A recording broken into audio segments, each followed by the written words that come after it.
Hello everyone. आज हम लोग डिस्कस करने वाले हैं रचना शारीर यानी कि जो आपकी ह्यूमन एनाटमी है उसका पेपर 1 का chapter number 14, endocrinology. What is endocrinology, जिसमें एंडोक्राइन सिस्टम आता है। ठीक है। अब एंडोक्राइन सिस्टम आने का मतलब जहाँ पे पूरी डक्ट्स आती हैं, ग्लैंड्स होती हैं, हार्मोन होते हैं, ये सारा हो जाएगा। ठीक है। आप 12th तक की जो बायो है उसमें पढ़ के आए होंगे। एंडोक्राइन ग्लैंड्स होती हैं जो हार्मोन सीक्रेट करती हैं। हार्मोन जहाँ से सीक्रेट होता है वो ग्लैंड होती है और उसके आसपास की जो स्ट्रक्चर्स होती हैं। ठीक है।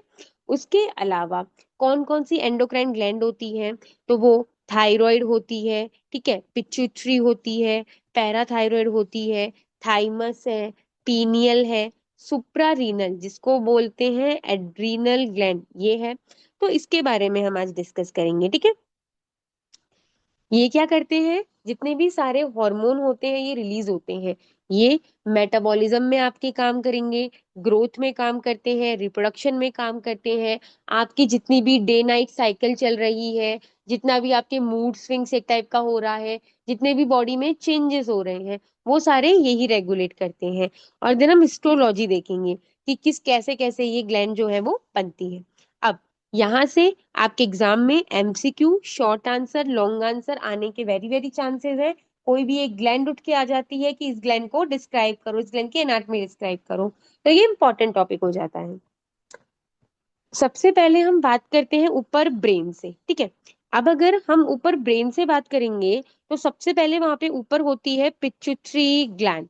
ये जो पिट्यूटरी ग्लैंड होती है इसका एक और नाम है hypophysis cerebri. Hypophysis cerebri, cerebri क्योंकि ये ब्रेन में सिचुएटेड होता है, और हाइपो यानी कि थोड़ा लोअर पार्ट में होता है, यानी कि बेस ऑफ ब्रेन पे होता है, तो इसलिए इसको बोल दिया हाइपोफाइसिस सेरेब्राई। जो ग्लैंड बेस ऑफ ब्रेन पे पाई जाती है, स्मॉल होती है, एंडोक्राइन ग्लैंड है ही। उसके अलावा सेकंड नाम क्या हो गया, हाइपोफाइसिस सेरेब्राई हो गया। अब ये क्या करती है, जितने भी हमारी ग्लैंड होती हैं, सारी की सारी एंडोक्राइन ग्लैंड उनको रेगुलेट करने का काम करती है। अब अगर ये सारी की सारी ग्लैंड को रेगुलेट करने का काम कर रही है तो इसको क्या बोल देंगे, मास्टर ग्लैंड बोल देंगे।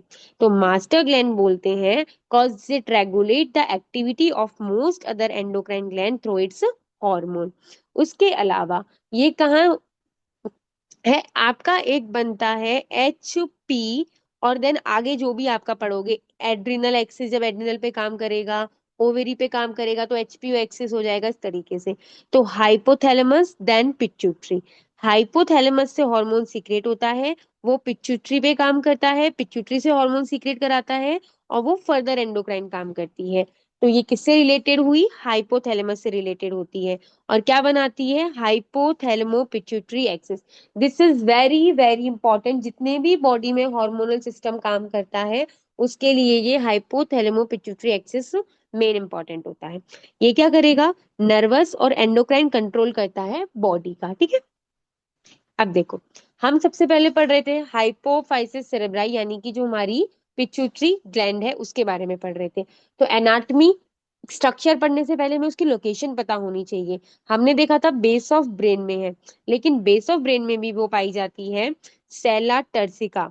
स्फिनोइड बोन जो होती है, उस स्फिनोइड बोन में एक बोनी डिप्रेशन होता है, इस तरीके से स्पेस होती है पिट्यूटरी के लिए। This is sella turcica. तो pituitary gland is found in sella turcica. उसके बाद हर एक चीज को, हमारे ऑर्गन को कवरिंग करके रखता है। अब ये ब्रेन में अगर है तो ब्रेन में है तो कवरिंग भी ब्रेन की होगी, तो ब्रेन की जो ड्यूरामेट्रल लेयर होती है वो इसको कवर करके रखती है, और उसको यहाँ बोलते हैं डायफ्रेग्मा सील बोलते हैं। तो इसकी कवरिंग क्या हो जाएगी, डायफ्रेग्मा सील हो जाएगी। उसके बाद ये हमने देखा था हाइपोथैलेमस से सिचुएटेड थी, तो हाइपोथैलेमस से कनेक्टेड होगी। अब किसके थ्रू कनेक्टेड होती है, तो इन्फंडीबुलम, इन्फंडीबुलम या फिर उसको बोल सकते हैं पिट्यूटरी स्टॉक। तो पिट्यूटरी स्टॉक या इन्फंडीबुलम के थ्रू ये कनेक्टेड होती है। देन अब हम इसके रिलेशन की बात करते हैं। सबसे पहले इसके सुपीरियर में अगर जाएंगे, ठीक है, सबसे पहले ये कहाँ है, सेला टर्सिका में सिचुएटेड है। और सेला टर्सिका किसका था, स्फिनोइड बोन का था। तो इसके इंफीरियर में क्या हो जाएगी, स्फिनोइड एयर साइनसेस। हम साइनसेस की बात करेंगे, स्फिनोइड, पेराटाइन, मैक्सिलरी, फ्रंटल, ये सारे साइनस की बात करेंगे। तो स्फिनोइड एयर साइनस में प्रेजेंट होती है हमारी पिट्यूटरी ग्लैंड, ठीक है। तो स्फिनोइड के बोन में थी, तो इसलिए इंफीरियर में उसके क्या हो जाएगा, स्फिनोइड एयर साइनस हो जाएगा। उसके अलावा अगर इसके ऊपर बात करेंगे, तो ऊपर होता है ऑप्टिक काइज्मा, यानी कि सुपीरियर में होता है ऑप्टिक काइज्मा। जब आप विजन देखते हो, विजन की एनाटॉमी मतलब फिजियोलॉजी देखते हो, तो उसमें इस तरीके का ऑप्टिक काइज्मा बनता है। तो ये ऑप्टिक काइज्मा इसके सुपीरियर में होता है। अगर लेटरल साइड में बात करेंगे, तो यहाँ पे होती है इंटरनल कैरोटिड आर्टरीज और क्रेनियल नर्व्स। कौन कौन सी क्रेनियल नर्व, 3, 4 और 6। तो 3, 4, 6 क्रेनियल नर्व्स होती हैं, इंटरनल कैरोटिड आर्टरी होती है और कैवर्नस साइनस होता है, ठीक है। देखो इसके रिलेशन देखते हैं अपन लोग।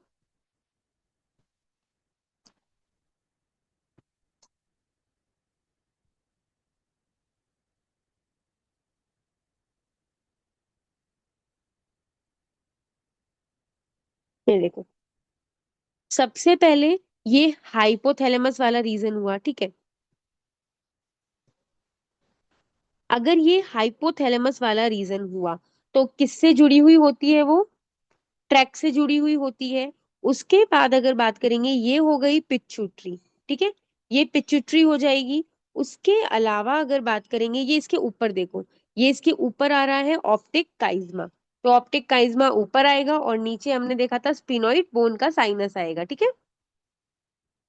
यहाँ देखो अच्छे से दिख रहा है, ये देखो ये वाला ऑप्टिक काइज्मा आ रहा है।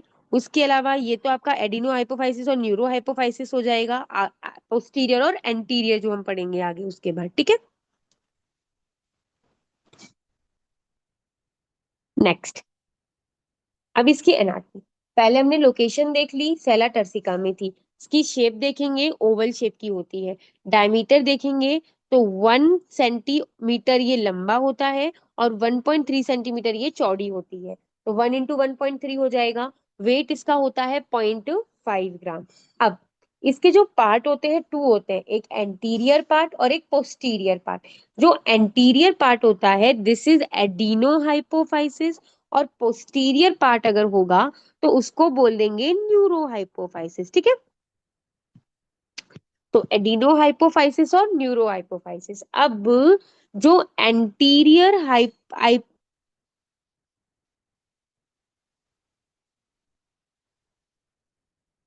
एंटीरियर हाइपोफाइसिस होता है, ये रैथकेस पाउच होता है, उससे डेवलप होता है, ठीक है। तो ये आपको याद रखना है, रैटकेस पाउच से डेवलप होता है एंटीरियर वाला। और जो डायनसिफिलॉन है, उसकी जो डाउन ग्रोथ होती है, ठीक है। डायनसिफिलॉन यानी कि जो फोर ब्रेन का सेंट्रल वाला पार्ट, ब्रेन के एनाटॉमी हम देखेंगे, तो उसमें देखेंगे फोर ब्रेन का जो सेंट्रल वाला पार्ट होता है वो डायनसिफिलॉन होता है। तो डायनसिफिलॉन की डाउन ग्रोथ से हमारा बनता है पोस्टीरियर वाला पार्ट। 75% एंटीरियर होता है और पोस्टीरियर 25% होता है। जो ग्लैंडुलर है, यानी कि जिसमें ग्लैंड्स, आगे वाले में ग्लैंड्स पाई जाती हैं, तो ग्लैंडुलर होता है एंटीरियर वाला पार्ट। और पीछे वाले में नर्व्स पाई जा रही है, इसको न्यूरो बोला। तो न्यूरल होता है पोस्टीरियर वाला पार्ट।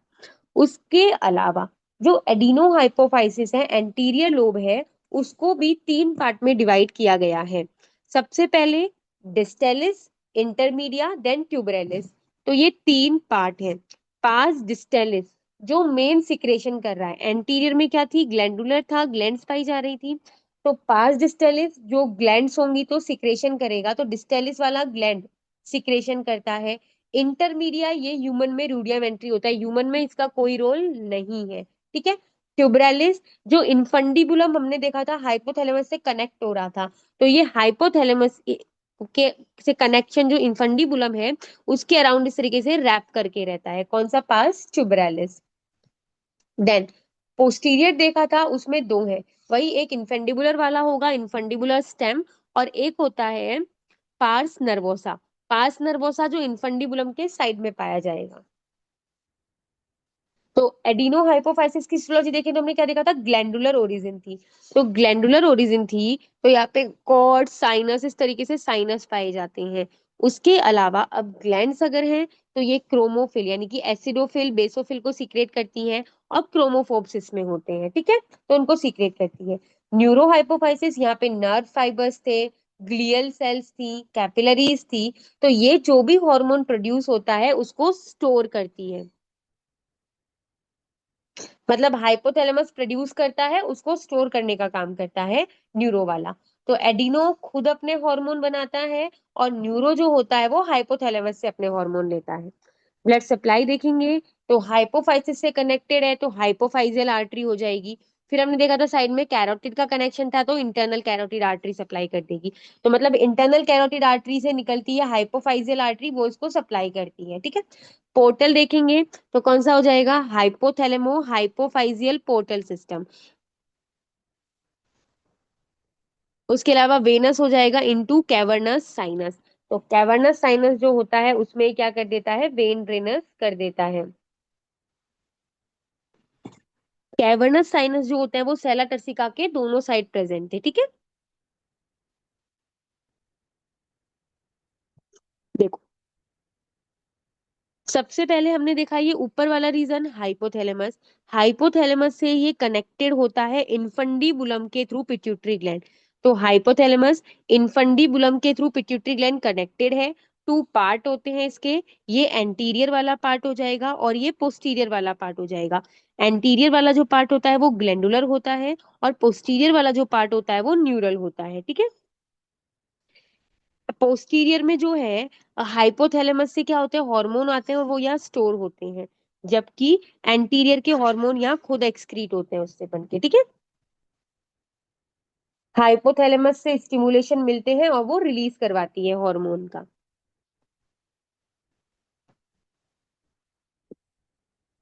नेक्स्ट आता है कौन कौन से हार्मोन। तो ये जो है हार्मोन आपको याद होने चाहिए कौन कौन से हार्मोन करता है। सबसे पहले हमारी बॉडी के लिए ग्रोथ जरूरी है, तो सबसे पहले ग्रोथ हार्मोन सीक्रेट होता है। अब ग्रोथ हार्मोन है, ग्रोथ मतलब वृद्धि कराना, ग्रोथ इज अ क्वांटिटेटिव, बढ़ना किसी भी चीज का। तो बोन की, मसल की, टिश्यू की, सबकी ग्रोथ कराएगी। ब्लड ग्लूकोज बढ़ाती है ताकि प्रॉपर न्यूट्रिशन मिल पाए सेल्स को, और प्रोटीन सिंथेसिस करती है। उसके अलावा सेकंड आता है टीएसएच, थायराइड स्टिमुलेटिंग हार्मोन। अब हमने क्या देखा था, हाइपोथैलेमस था, हाइपोथैलेमस से पिट्यूटरी पे काम करेगा। अब जो पिट्यूटरी है वो आगे और सारे जो भी हमारी ग्लैंड्स थी उन पे काम कर रही थी। तो ये क्या करेगी, थायराइड पे जाके T3 and T4 सीक्रेट करवाती है। थायराइड T3 T4 सीक्रेट करता है। अब थायराइड को सीक्रेट कराने के लिए कुछ तो होना चाहिए जो पिट्यूटरी थायराइड से सीक्रेट कराए, तो वो हो जाएगा TSH। तो पिट्यूटरी TSH सीक्रेट करती है, थायराइड स्टिमुलेटिंग हार्मोन जो थायराइड को T3 T4 सीक्रेट कराने में हेल्प करता है। देन हम देखा था एड्रीनल ग्लैंड थी, तो एड्रीनल ग्लैंड के लिए वो सीक्रेट करता है ACTH, एड्रीनो कॉर्टिकोट्रोफिक हार्मोन। तो ये क्या करेगा, कॉर्टिसोल प्रोडक्शन करवाता है। उसके बाद ओवा पे जाएगा, टेस्टिस पे जाएगा, तो वहां पे FSH LH और प्रोलैक्टिन सीक्रेट करवाने का काम करता है।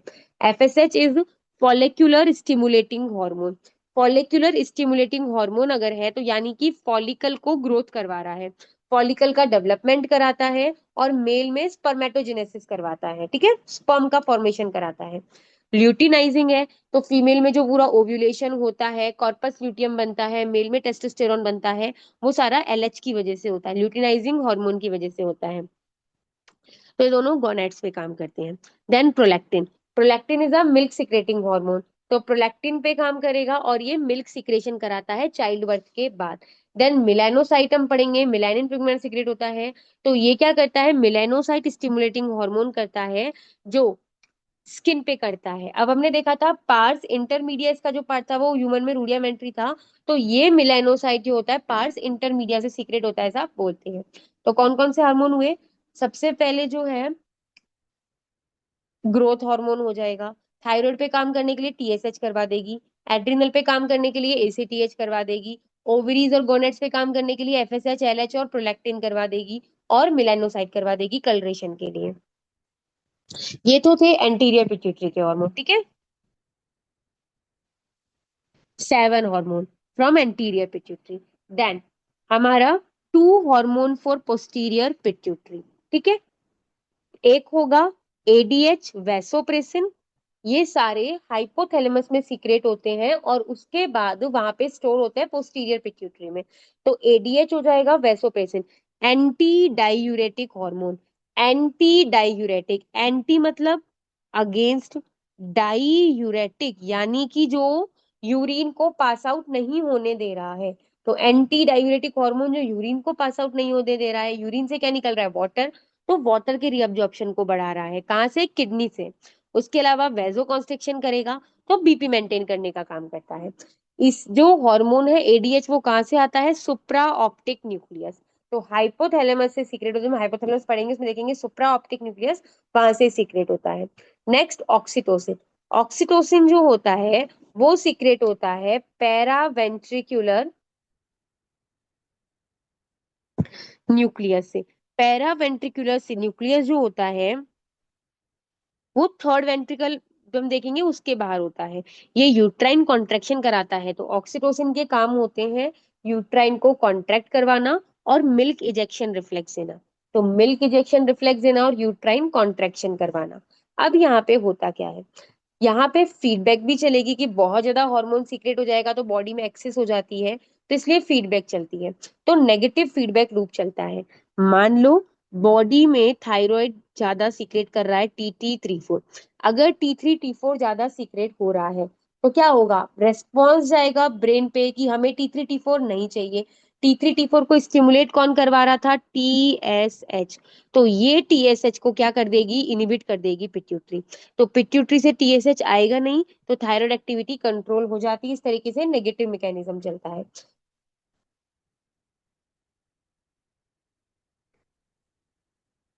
उसके अलावा हाइपोथैलेमिक रिलीजिंग हार्मोन जो हाइपोथैलेमस रिलीज करता है, gonadotrophin releasing hormone, growth hormone releasing hormone, corticotrophic releasing hormone और थायराइड रिलीजिंग हार्मोन, ये सारे हो जाएंगे। तो ये क्या करता है, anterior pituitary secretion through the portal circulation.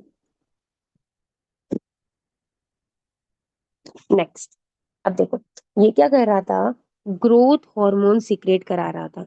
Growth hormone secrete करा रहा था तो दो चीजें हो सकती है, या तो ग्रोथ हार्मोन ज्यादा हो जाएगा या फिर क्या हो जाएगा, कम हो जाएगा।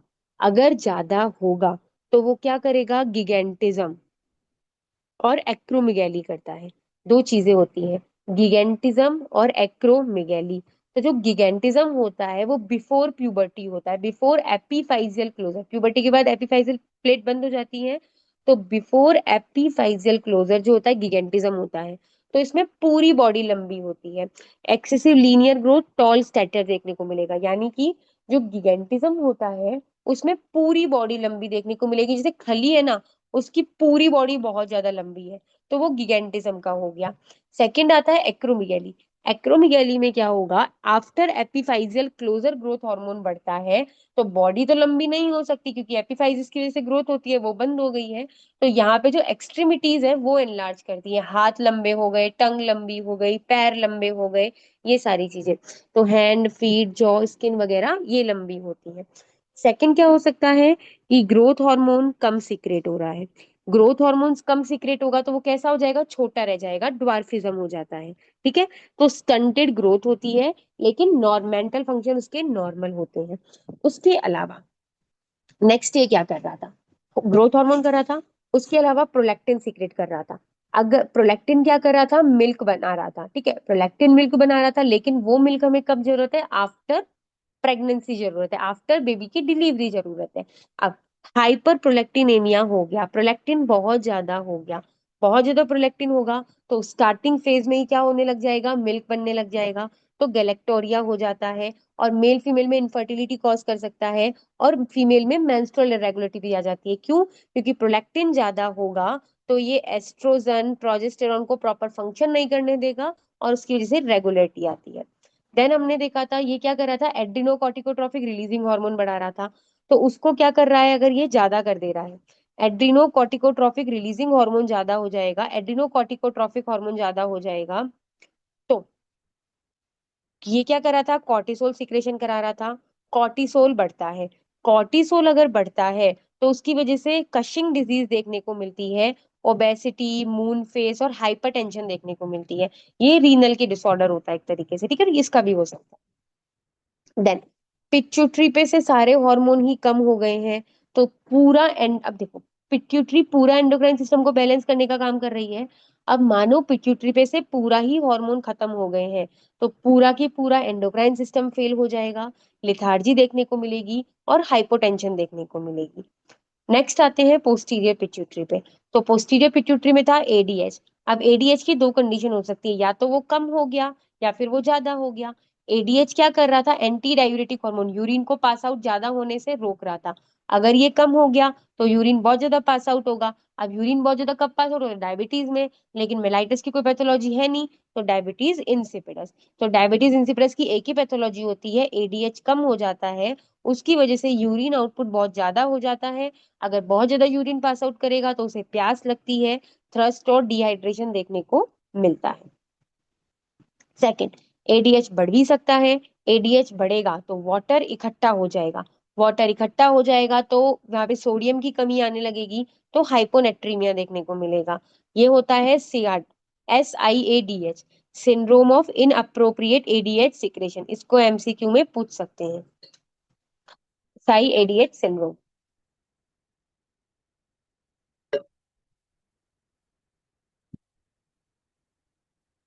उसके अलावा बहुत ज्यादा दिक्कत हो गई है, ट्यूमर हो सकता है, ट्यूमर हो सकता है। ऊपर क्या था, ऑप्टिक काइज्मा था, ऑप्टिक काइज्मा को कंप्रेस करेगा। ऑप्टिक काइज्मा हमारे किस में काम आता है, विजन में काम आता है, तो विजुअल फील्ड का लॉस देखने को मिल सकता है, हेमी एनोपिया देखने को मिल सकता है। ठीक है, तो देखो हमने क्या क्या पढ़ा। सबसे पहले हमने पढ़ा पिट्यूटरी के बारे में, कहाँ सिचुएटेड है, सेला टर्सिका, और स्फिनोइड बोन का सेला टर्सिका में। टू पार्ट थे इसके, एंटीरियर एडिनो हाइपोफाइसिस और पोस्टीरियर न्यूरो हाइपोफाइसिस। ठीक है, उसके अलावा हार्मोन सीक्रेट कर रही थी। बाकी सब अब देख लेना, ओवल शेप की होती है, 1 into 1.3 इसका डायमीटर होता है, मतलब डायमीटर क्या, लेंथ और विड्थ होती है, 0.5 ग्राम इसका वेट होता है। ग्रोथ हार्मोन सीक्रेट करता है, प्रोलैक्टिन करता है, थायराइड स्टिमुलेटिंग करता है, एड्रिनोकॉर्टिकोट्रॉफिक हार्मोन करता है। ठीक है, उसके अलावा एलएच करता है, एफएसएच करता है। पोस्टीरियर पिट्यूटरी पे जाएंगे तो एडीएच को रिलीज करवाता है। ठीक है, ऑक्सीटोसिन को रिलीज करवाता है, तो ये सारे हो जाएंगे। देन हमने इसकी सारी डिजीज पढ़ी, कि ज्यादा होगा तो एक्रोमेगाली गिगेंटिज्म हो जाएगा ग्रोथ हार्मोन की वजह से, कम होगा तो ड्वार्फिज्म हो जाएगा, प्रोलैक्टिन की वजह से इनफर्टिलिटी, मेंस्ट्रुअल इरेगुलरिटी और गैलेक्टोरिया हो जाएगा। उसके बाद एसीटीएच से देखा था, बहुत ज्यादा कॉर्टिसोल आ रहा था, बीपी की दिक्कत हो सकती है।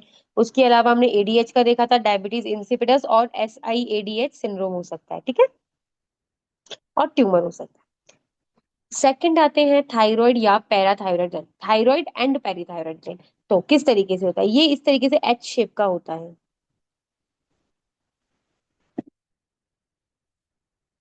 ठीक है, ये थायराइड होता है। ठीक है, इसके अगर लोब में देखेंगे तो यहाँ होती है पैराथायराइड ग्लैंड, ये थायराइड है और देन पैराथायराइड ग्लैंड होती है। उसके अलावा अगर बात करते हैं, इस तरीके से एच शेप की होती है, बीच में जो होता है वो स्टमस होता है, जो उसको डिवाइड करने का काम करता है। ठीक है, तो सबसे पहले अगर बात करेंगे थायराइड की, तो लार्जेस्ट एंडोक्राइन ग्लैंड अगर आपसे कोई पूछे विच इज थायराइड, तो लार्जेस्ट एंडोक्राइन ग्लैंड जो होती है वो थायराइड होती है। हमने देखा था थायराइड कौन से हार्मोन सीक्रेट करती है, T3 और T4।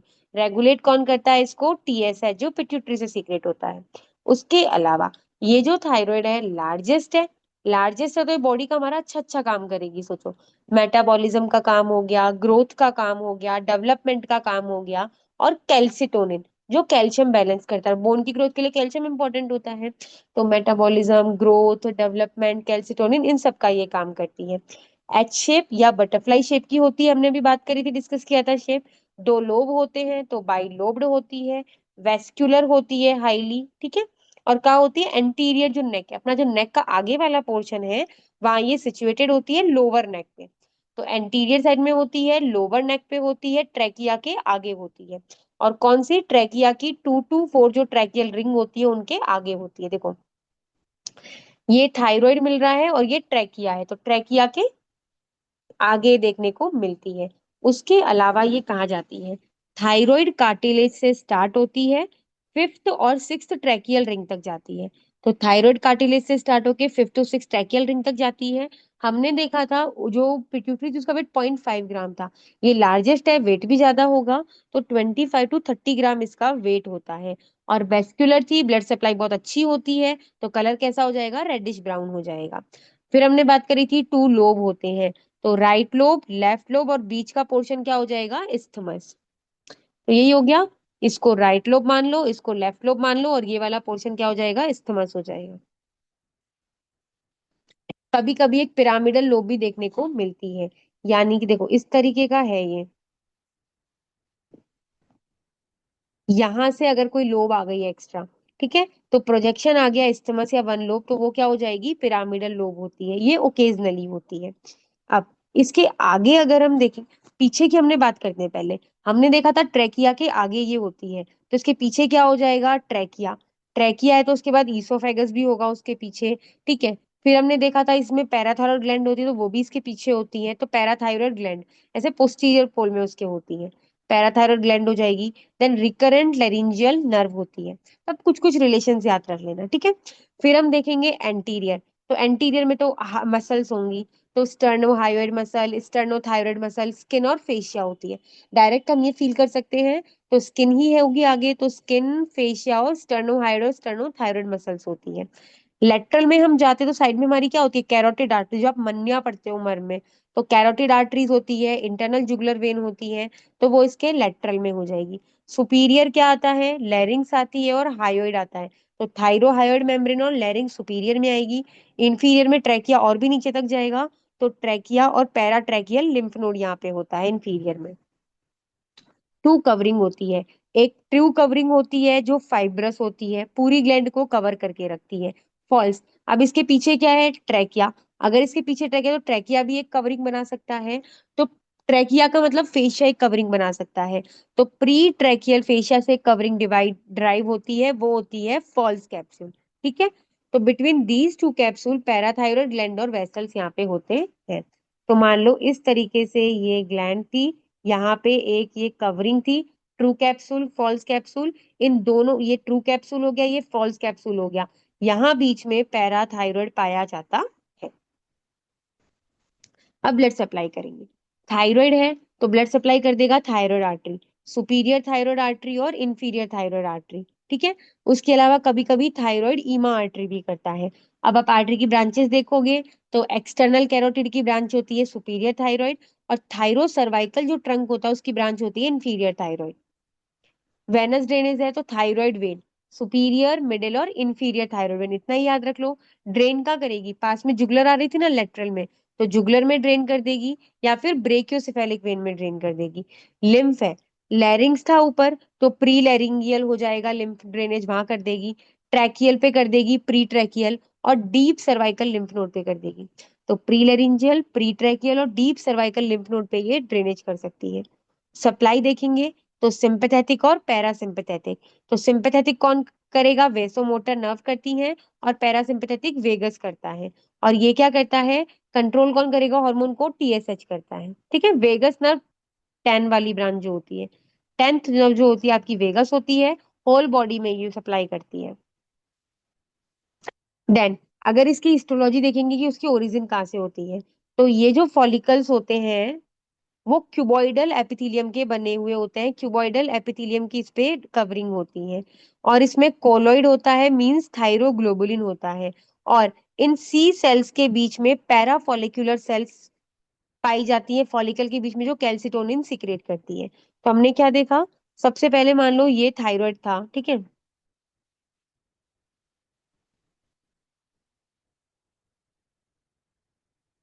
अब देखो, यहाँ बीच में जो है वो पाई जाती हैं फॉलिकल्स। इन फॉलिकल्स के बीच में होती हैं सी सेल्स। सी सेल्स क्या करती हैं, कैल्सीटोनिन को सीक्रेट करती हैं। ये कैल्सीटोनिन कैल्शियम रेगुलेट करने का काम करती है। तो न्यूमरस फॉलिकल होते हैं जो बने होते हैं क्यूबॉइडल एपिथेलियम से। अब हार्मोन क्या क्या था, T3 और T4। तो ये पूरा बेसल मेटाबॉलिक रेट को रेगुलेट करते हैं, तो उसकी वजह से वेट वगैरह रेगुलेट होता है, ग्रोथ प्रमोट करते हैं, प्रोटीन सिंथेसिस करते हैं और एनर्जी प्रोडक्शन करते हैं। T4 इज थायरोक्सिन और T3 is triiodothyronine. C cells थी वो कैल्सिटोनिन सीक्रेट कर रही थी। तो ये क्या करती हैं, बोन में कैल्शियम लेके जाएंगी तो ब्लड से कम करती हैं, तो ब्लड कैल्शियम को डिक्रीज करती हैं और बोन रिजॉर्प्शन को बढ़ाती हैं। जबकि यहाँ पैराथायरॉयड हार्मोन पाया जाता है, उसमें पैराथायरॉयड ग्लैंड होती है जिसमें पैराथायरॉयड हार्मोन होता है। ये जो पैराथायरॉयड हार्मोन होता है ये इसके एंटागोनिस्ट में काम करता है, मींस ये क्या करता है, ब्लड में कैल्शियम लेवल को बढ़ाता है, ठीक है, जस्ट अपोजिट काम करता है। तो ये हमें पता ही है, टीएसएच की वजह से रेगुलेट होती है और नेगेटिव मैकेनिज्म चलता है, फीडबैक मैकेनिज्म। अब क्या हो सकता है, या तो कमी हो सकती है, ठीक है, या फिर क्या हो सकती है, ग्लैंड में एनलार्जमेंट हो सकता है। अब ग्लैंड है, ग्लैंड का एनलार्जमेंट होगा तो नेक में भी स्वेलिंग देखने को मिलेगी। तो सबसे पहले आयोडीन डेफिशिएंसी हुई, आयोडीन हमें जनरली सॉल्ट वगैरह से मिलता है, तो आयोडीन डिफिशियंसी हुई तो उसकी वजह से क्या हो जाएगा, आयोडीन नहीं मिलेगा तो ग्लैंड काम ज्यादा करेगी, ग्लैंड ज्यादा काम करेगी तो वो अपने आप को स्वेल कर लेती है, तो गॉइटर देखने को मिलता है, ग्लैंड एनलार्जमेंट, नेक में स्वेलिंग देखने को मिलेगी। अब अगर नेक में स्वेलिंग है और वो बहुत ज्यादा बढ़ गई है तो वो आसपास के स्ट्रक्चर पे प्रेशर सिम्टम कॉज करेगी, बोलने में दिक्कत आ सकती है, ट्रैकिया है तो एयर पास आउट होने में दिक्कत आ सकती है, सारी दिक्कतें। उसके अलावा ये T3 T4 कम भी हो सकता है, जिसको बोलते हैं हाइपोथायरॉयडिज्म। हाइपोथायरॉयडिज्म, मिक्सडीमा या क्रेटिनिज्म। थायराइड क्या कर रहा था, बीएमआर को रेगुलेट करने का काम कर रहा था। अब अगर ये बीएमआर को रेगुलेट करने का काम करता है, अगर है ही नहीं तो मेटाबॉलिक रेट अच्छी नहीं होगी, तो मेटाबॉलिज्म स्लो चलेगा। अगर मेटाबॉलिज्म स्लो चल रहा है, खाया हुआ पच नहीं रहा है, तो ओबेसिटी आएगी, तो ओबेसिटी, मेंटल डलनेस और ड्राई स्किन देखने को मिलती है।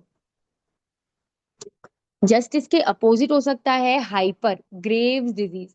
ग्रेव डिजीज में T3 T4 बढ़ा हुआ होगा, तो बहुत ज्यादा बीएमआर होगा, बहुत ज्यादा एनाबॉलिक कैटाबॉलिक रिएक्शंस होंगी, तो वेट लॉस देखने को मिलेगा, हीट इंटॉलरेंस देखने को मिलेगी, ट्रेमर्स और एक्सोप्थेल्मस मींस आंखों का बाहर निकला हुआ दिखाई देगा, प्रोट्रूजन ऑफ आई देखने को मिलता है।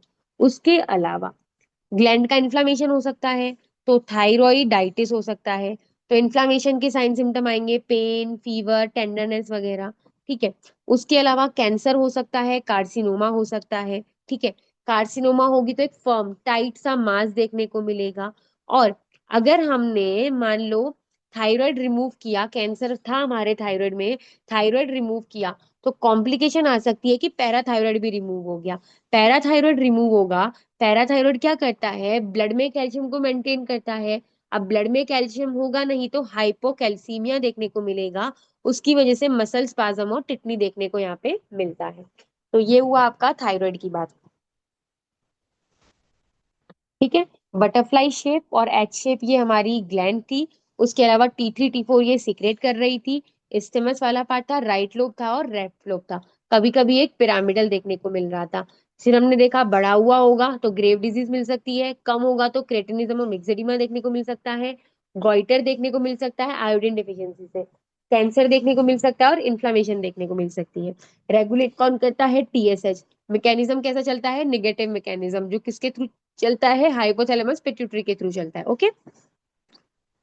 इसके जो हमने अंदर देखी थी, जो ट्रू कैप्सूल और फॉल्स कैप्सूल है, उसके बीच में हमने देखी थी पैराथायरॉयड ग्लैंड, जो क्या कर रही थी, पैराथायरॉयड हार्मोन सीक्रेट कर रही थी, कैल्सिटोनिन के एंटागोनिस्ट के काम कर रही थी, ब्लड में कैल्शियम को स्टोर कर रही थी, बोन से अब्सॉर्ब कर रही थी, ठीक है, यही था।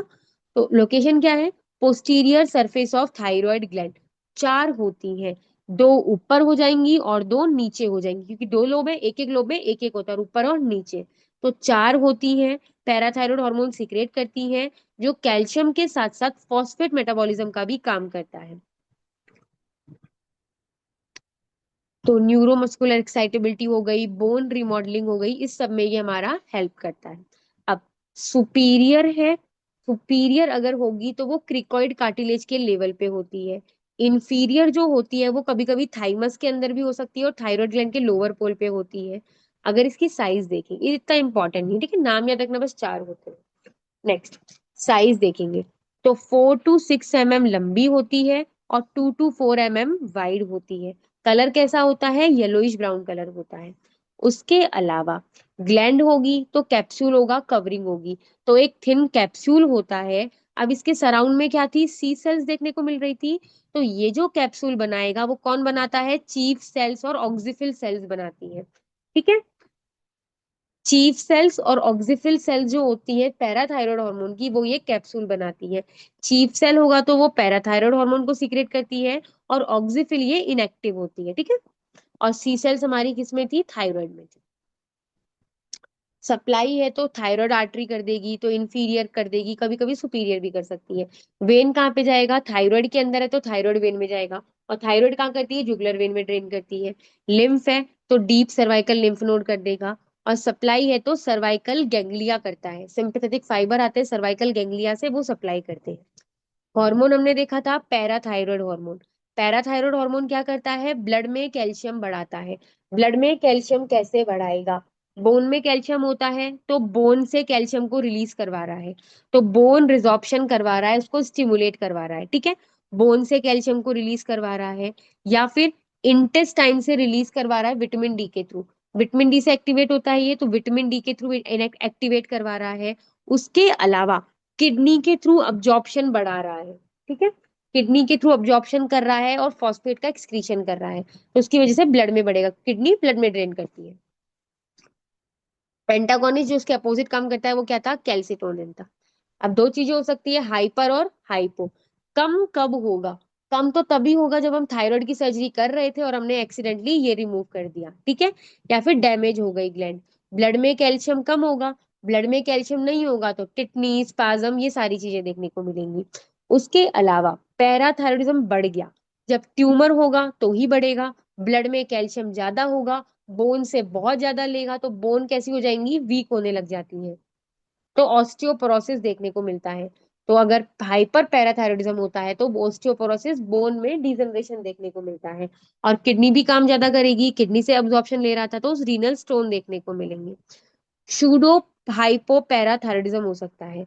मींस यहाँ पे क्या होता है, या तो नॉर्मल है पैराथायरॉयड, या फिर हाई है। हाई है तो कैल्शियम हाई होना चाहिए था, लेकिन कैल्शियम लो होता है, तो ये कैसा हो गया, शूडो हो गया। ठीक है। तो ये हो गया पैराथायरॉयड के बारे में।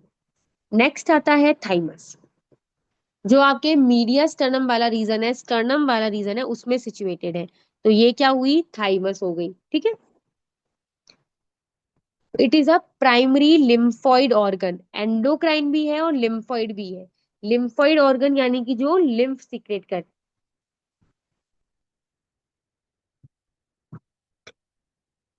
यहाँ पे क्या होती है, लिम्फोसाइट, यानी कि जो WBC हो गई, ये सब क्या होती है, मैच्योर होती हैं, बनती है।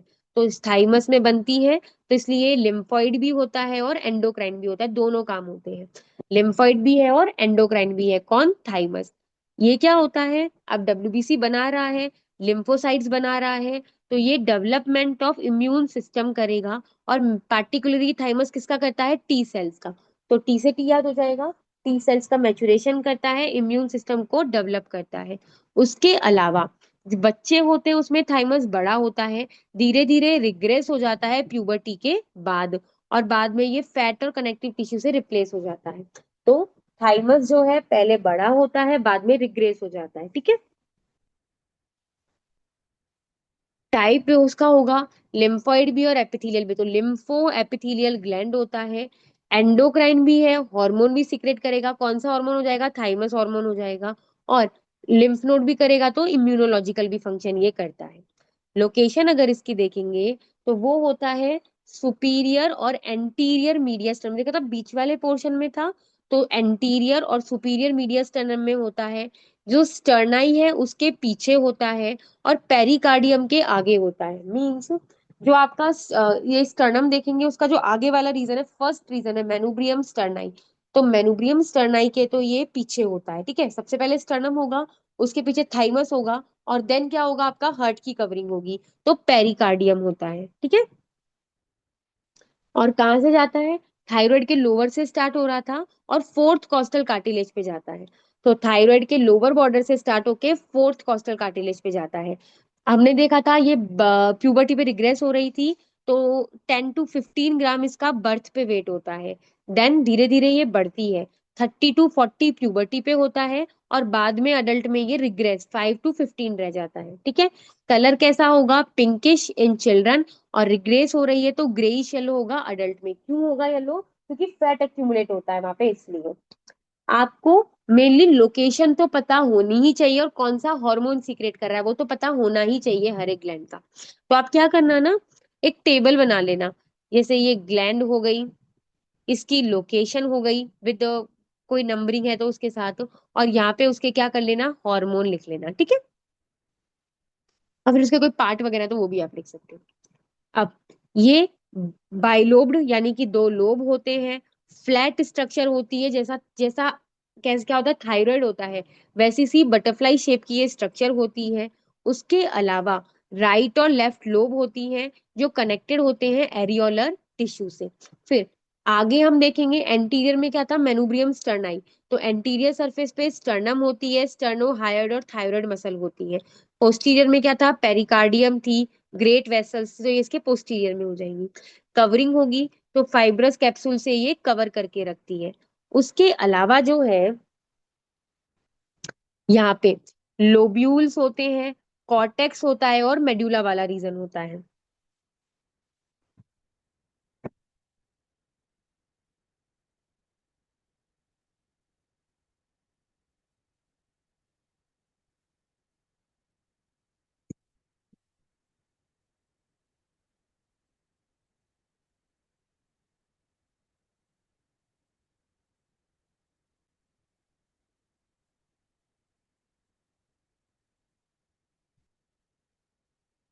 तो हमने देखा शेप कैसी थी, बटरफ्लाई शेप की थी।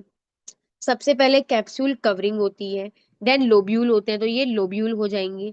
उसके अलावा आउटर वाला पोर्शन कॉर्टेक्स होता है, और इनर वाला पोर्शन क्या होता है, मेडुला होता है। ठीक है। मेडुला में थाइमिक कॉर्पस्कल होते हैं। तो वही है। सबसे पहले लोब्यूल। लोब्यूल जो होता है वो कनेक्टिव टिश्यू सेप्टा से डिवाइडेड होते हैं वेरी नंबर में। तो देखो बहुत सारे हैं, नंबर में डिवाइडेड होते हैं। उसके अलावा कॉर्टेक्स। कॉर्टेक्स कैसा था, आउटर पार्ट था, और डार्कली स्टेन्ड था, मतलब अच्छा डार्क कलर का था। और यहाँ पे क्या होती है, टी लिम्फोसाइट होती है। कौन सी वाली, इमेच्योर वाली। तो इमेच्योर टी लिम्फोसाइट यहाँ पे पाई जाती है। मेड्यूला था, तो मेड्यूला ये इनर वाला जो था वहां। ठीक है। उसके बाद आ जाएगा हेजल कॉर्पस्कल। हेजल कॉर्पस्कल जो होती है, इओसिनोफिलिक स्ट्रक्चर होती है, जो एपिथेलियल सेल से बनती है।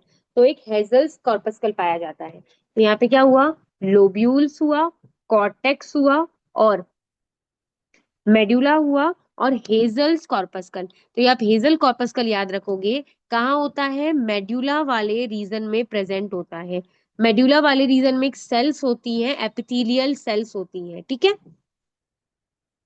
हेजल्स कॉर्पस्कल। सप्लाई देखेंगे तो वही थोरेसिक रीजन में है तो इंटरनल थोरेसिक आर्टरी कर देगी।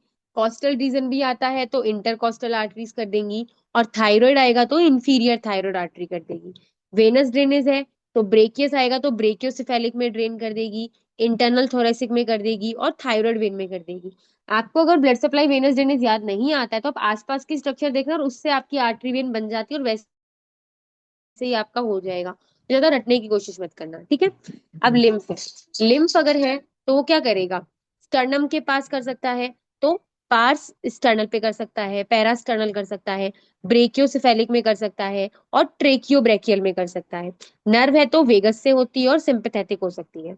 अब हार्मोन कौन सा होता है, थाइमोसिन।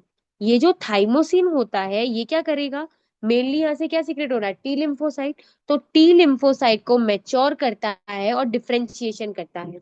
तो टी लिम्फोसाइट को मैच्योर करने का और डिफरेंशिएशन करने का काम कौन करता है, थाइमोसिन करता है। देन होता है थाइमोपोइटिन।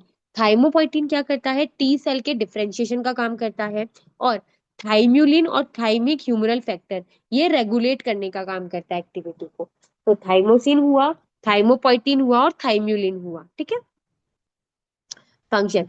पहला हमने देखा था इसका काम क्या होगा, टी लिम्फोसाइट को मैच्योर करना।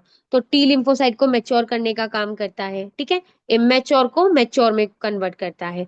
हेल्पर, साइटोटॉक्सिक, रेगुलेटरी, वो वाली। उसके अलावा अब टी सेल्स है तो सेल मेडिएटेड इम्यूनिटी होती है। तो सेल मेडिएटेड इम्यूनिटी के लिए बहुत अच्छा होता है। हार्मोन प्रोड्यूस कर रहा है थाइमिक, तो एंडोक्राइन फंक्शन करता है। उसके अलावा ये क्या करता है, ऑटो इम्यून हार्मोन सिक्रेट कर रहा है, और टी सेल्स भी आ रही है। टी सेल्स है इम्यूनिटी पे काम कर रही है, तो ऑटो इम्यून रिस्पॉन्स को भी प्रिवेंट करने का काम करता है। उसके अलावा बच्चों में अगर बात करेंगे तो ये क्या करता है, हिमेटोपोइटिक रोल भी होता है, यानी कि ब्लड फॉर्मेशन भी एक तरीके से ये करता है। ठीक है। अब डिसऑर्डर क्या हो सकता है, ज्यादा हो गया या फिर डैमेज होने लग गया। ठीक है। तो पहला होता है थाइमिक हाइपरप्लेजिया या थाइमोमा। हाइपरप्लेजिया यानी कि ट्यूमर हो गया, थाइमस बढ़ गया। हाइपर यानी कि बढ़ जाना, बढ़ेगा कब, ट्यूमर में।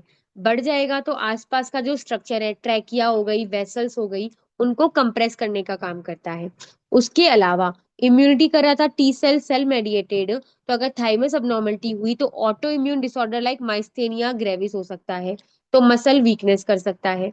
उसके अलावा थाइमिक इन्वॉल्यूशन, जनरली क्या हो रहा था, प्यूबर्टी के बाद ये खत्म हो जा रही थी, रिग्रेस हो जा रही थी।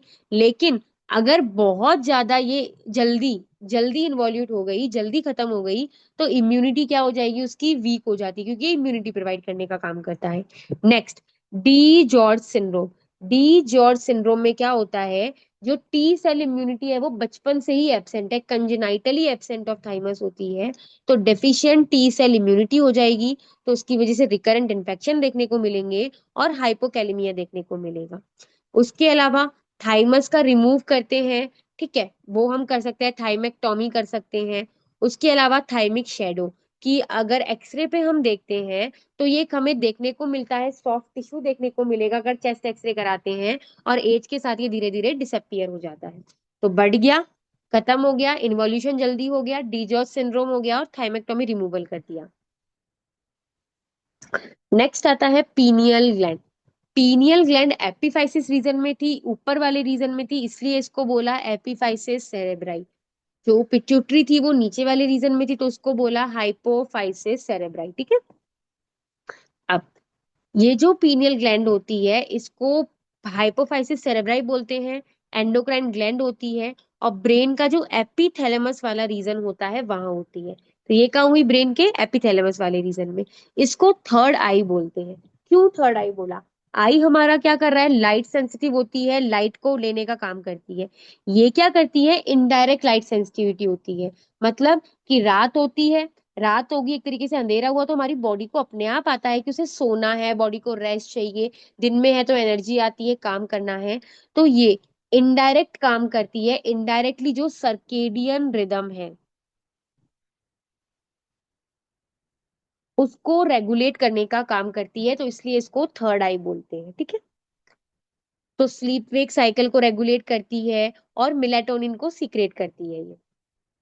अब लोकेशन ये कहाँ है, अभी हम आगे वेंट्रिकल्स वगैरह पढ़ेंगे, फोर्थ वेंट्रिकल, थर्ड वेंट्रिकल, चलो इसको हम आगे डिस्कस करेंगे। ठीक है, थैंक यू सर।